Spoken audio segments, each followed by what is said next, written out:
Hi, so today we go over to the Stuart Boat Show and we have a look at our Mercury booth over there. We learn how to do a gel coat repair and we have a look at the brand new Mercury 450Rs. So follow us on TRB Today, where we turn dreams into reality, one boat at a time.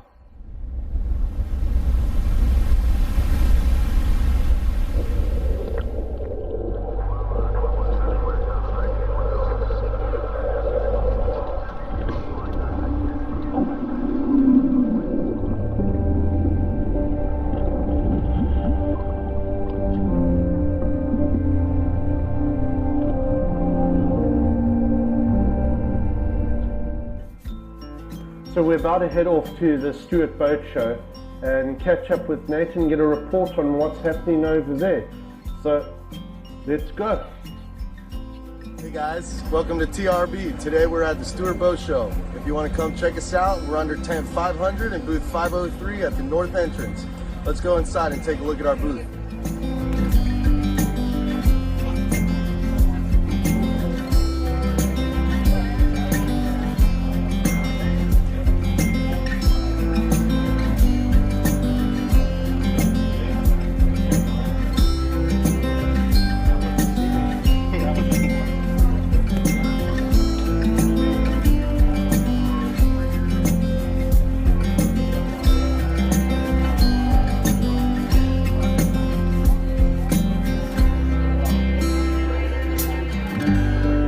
Alright everybody, that wraps it up for us today at the Stuart Boat Show. We've had a really good day. We met a lot of new people. We made some new friends. We spread some knowledge about some of our products. If you want to come see us, we'll be here again tomorrow on Saturday.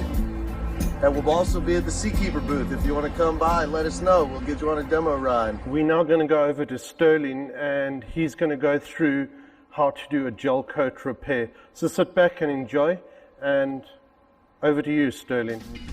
Okay, so here in the 25-foot contender we have a few spider cracks. We wanted to do a do-it-yourself tutorial on how to properly go about fixing these cracks. So we have a nice one right here. It wraps all the way around.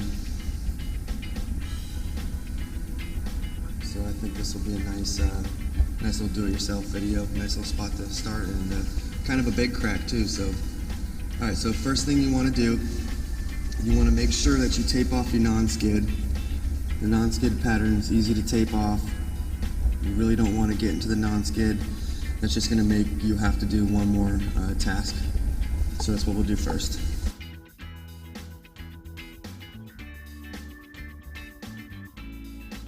So I'm tracing out the spider cracks, really to just show you guys how intense this spider crack is. And that way you have an idea of what we're doing on the film here.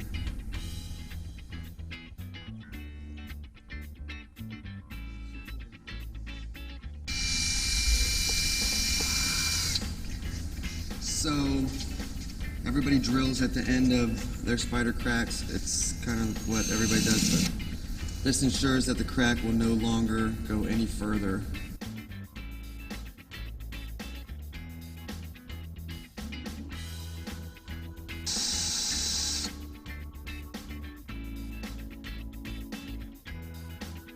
You've drilled the holes at the end of the cracks to make sure that they don't extend any further. You want to make sure you use a Dremel, come back, grind that crack out. You're looking for air pockets because the reason the crack's there is the air pockets. Those are the problem. You're going to grind down till you get all those air pockets ground out. Once they're ground out, the edge that you just ground, you created two hard edges. You want to take sandpaper and bevel those edges before you pull any wipes in there. So once you have the crack, the area is all beveled and ready to pull your wipe, you're going to make sure you tape off the area. You don't want to be pulling this putty over non-skid, so tape off the area. Mix up the chopped strand and milled fiber putty.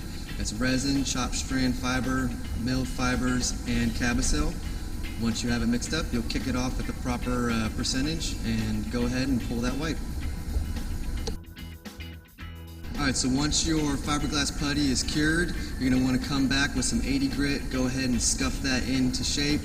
Once you've got it a little bit lower than the existing surface, you'll use the P77 fairing compound, use a squeegee, and you'll use the P77 to fair that in, bring it up to shape.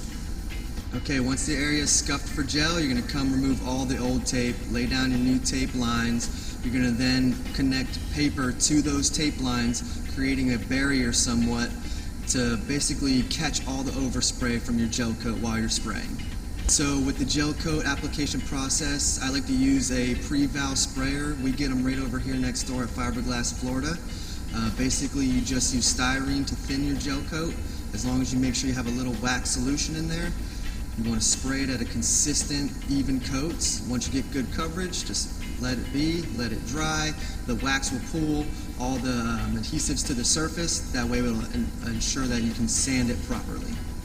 Alright, so once your gel coat is fully cured, you can come back with, I would start with 400 grit to get some of the orange peel out, then skip straight to 1500 or 1000 and buff it up. By then you should have a beautiful shine. The boat will look almost better than new, and if you have any questions at all, please contact us here at Two Rivers Boatworks. We're more than happy to help or walk you through the process.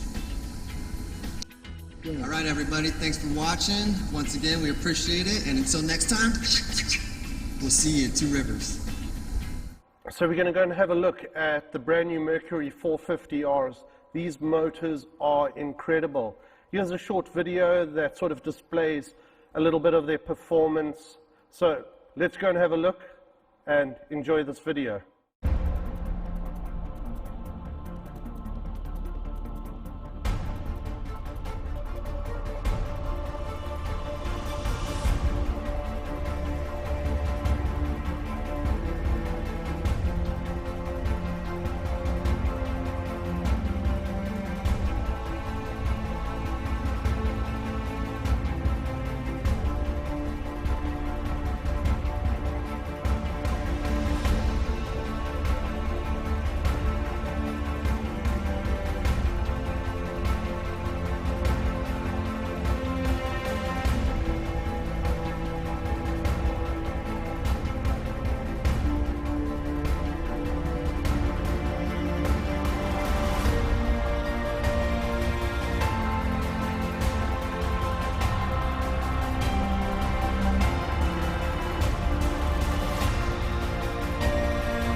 So as we come to the end of another week, another day, and another show, I would like to thank you very much for watching TRB Today.